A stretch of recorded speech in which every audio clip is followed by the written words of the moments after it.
Bismillah, elhamdülillah, ve salatu ve selamu ala Resulillah. Ramazan ayına başından sonuna çenine ağız beklemek, üzürü bolmayan her Müslümana farzdır. Käbir kişiler başından 3 gün, ortasından 3 gün, sonundan 3 gün diyen yal gurrumlar aydiyalar. Buların barısı batıldır, yanlıştır. Hiç ile aslı ve esası yoktur. Her bir Müslüman başından sonuna çenine Ramazan ayına ağzını beklemelidir. Allah Teala Kur'an-ı Kerim'de Bakara surasının 183. ayetinde Ya eyyühellezine amenu kutiba aleykumus-siyamu kema kutiba alellezine min qablikum leallekum tettekun. Ey iman edenler, sizden önkülere farz edilişi yali, size de ağız beklemek farz edilli. Umid ki takvalardan bulursunuz diye Allah Teala. Yine de Allah Teala Bakara surasının 185. ayetinde Şehru Ramazanellezî unzile fîhil Kur'an huden linnâsi ve beyinâtin minel huda vel furqan. Femen şehide minkumü'ş-şehre felyesum.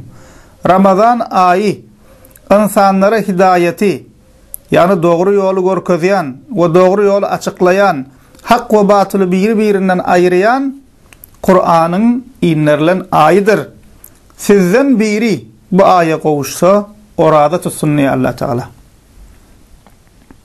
Ramazan ayına ağız beklemek Müslüman doğanlar İslam'ın 5 esasının 5 rüknünün biridir. Peygamberimiz Muhammed sallallahu aleyhi ve sellem Bukhari ve Müslim hadis kitaplarına gelen hadisinde İslam'ın esası 5'tir. La ilahe illallah ve Muhammedur Resulullah. Yani bir Allah'tan başka hak ilah yoktur. Ve Muhammed sallallahu aleyhi ve sellem onun elçisidir deyip şahitlik getirmek, namaz kılmak, zekat vermek, Ramazan ayına roza tutmak ve hacca gitmek deyip aydiye. Ramazan ayına özlerine orada farz bolan kişilerin orada tutmazlığı ulu günahlardandır. Ve bu kişiler her ağız beklemedik günler için bir ömür orada tutsalar da ol tutmadık günlerinin övüzünde olup bilmezler.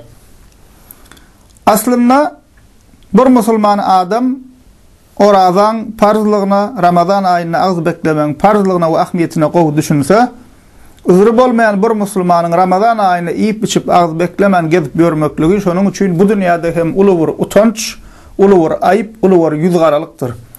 Ve yankı deyişimize alakka ağız beklemezlik ulu günahlardandır.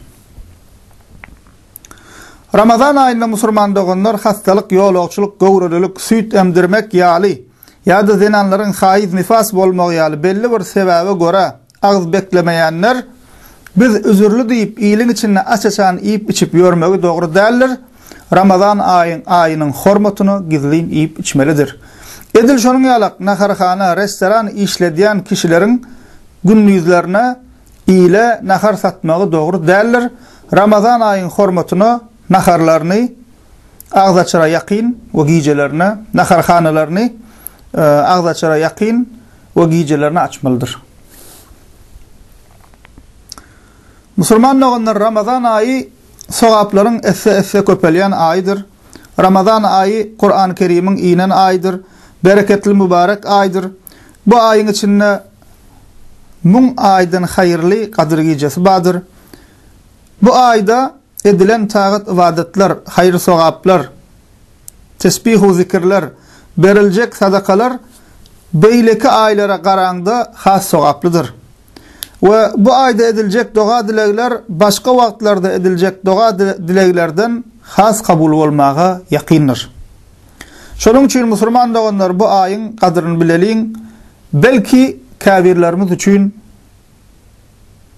bu son Ramazan bolup biler.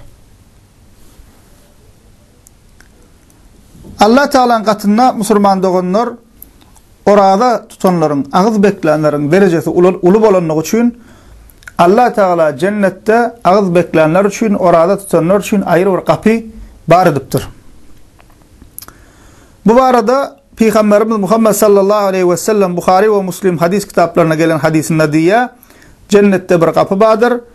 Ol kapı Reyyan deyip adlandırılıyor diye. İnne fil cenneti baben yuqalu lehu Reyyan yedhulu minhu's saimun. Cennette bir kapı badır. Ol kapa Reyyan deyip adlandırılyanlar. Kıyamet günü ol kapıdan dine ağız beklenler girer. Başkalar girip bilmez. Diğerler diye ağız beklenler nerede? Olar gelirler ve girerler. Sonra kapı yapılar ve olardan başka hiç kim girmez diye. Ve Peygamberimiz Muhammed sallallahu aleyhi ve sellem Bukhari'de gelen hadisinde "Men sâme Ramazâne îmânen ve ihtisâben gufira lehu mâ teqaddeme min zenbih." Kim Ramazan farzlığına iman edip ve sogabını bir Allah Teala'dan umid edip Ramazan ayına ağız beklese geçen küçük günahları bağışlanır deyip aydiya. Allah Teala ahlimizi bu mübarek ayda günahlardan, ervet kılık hasiyetlerden sahiplanıp Allah Teala'nın dergahına derecesi beygelen bennelerinden etsin. Elhamdülillahi Rabbil alemin.